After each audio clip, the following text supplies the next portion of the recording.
Thank you for inviting me to join one of these topics that I cherish.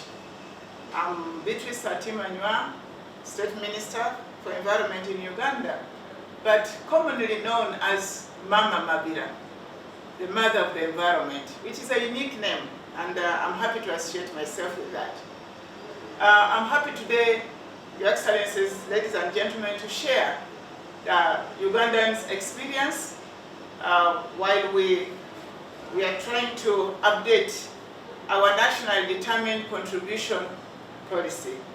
Allow me to draw your attention to our gender policy 2007, which we defined gender as a social and cultural construct of roles, responsibilities, attributes, opportunities, privileges, and status in access and control over the resources and benefits between women and men, boys and girls in a given society. When we try to review our nationally determined contribution, which we did with wide consultation with all the stakeholders, including the civil society, people with disability, the women, and all other stakeholders. We're happy that we were supported by our development partners, especially the UNDP. We are very glad, and Red Cross, all other development partners. We did a wide consultation to review what we had earlier envisaged. And in the process, we did regionally the consultation workshops, we held all this. It came out clearly from the stakeholders that our nationally determined contribution, which we had earlier advanced, had a lot of gaps, and more so concerning the gender perspectives. We found that, yes, as we had earlier attempted to define it, that women, the effect of climate change onto women is actually more greater than we originally thought. They bear the burden. It is really heavy on them. You are aware, for example, that we have been experiencing the effect of climate change, like floodings in most parts of the country, drought, and then health complications. And when you focus this in a gender perspective, it is actually the women who bears the pain and the burden and the risk, trying to figure out how food can be on the table, trying to care for the sick, trying to bring life into families. And the burden of holding survival for a household lies heavily with women. So with nothing done to support such women, we actually go into health complications because what you take on is too much from what you can really handle. And therefore, we found it fitting that as a government headed by my ministry, we started to update our nationally determined contribution with mainstreaming the gender responsiveness in budgeting.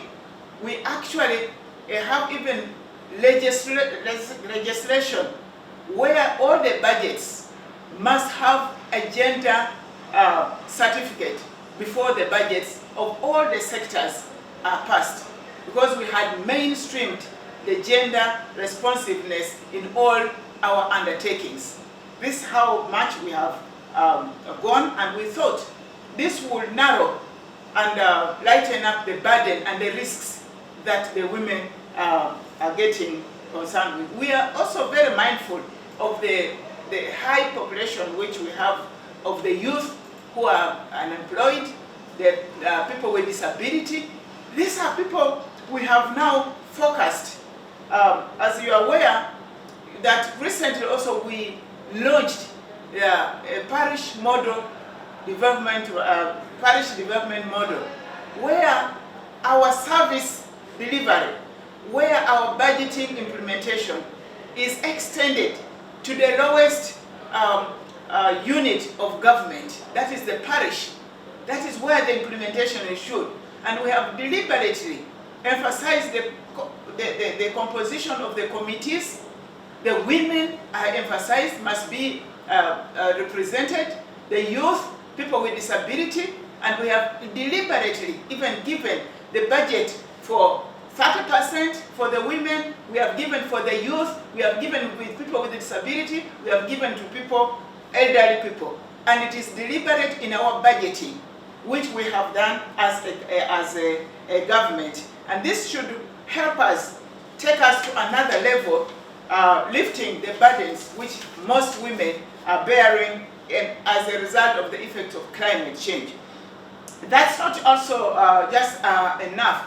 We want to appeal really to our partners. We have built collaborations with our development partners, and we are very happy with that. But this gap, we cannot do it alone. The financing which is needed for alternative livelihood, is real. If we don't engage the women who are taking on the upper burden to get an alternative source of livelihood as a result of the effect of climate change, we would have not addressed the core problems. The high risks where women are change agents, we need to help and support the women in the conservation so that we come on the emissions. How do they do it? There are high risks. I speak as a minister who is dealing with people who are already in the degradation. You have high risks, you have high threats, you have to give alternative to enable such people listen to you or even join in the conservation process.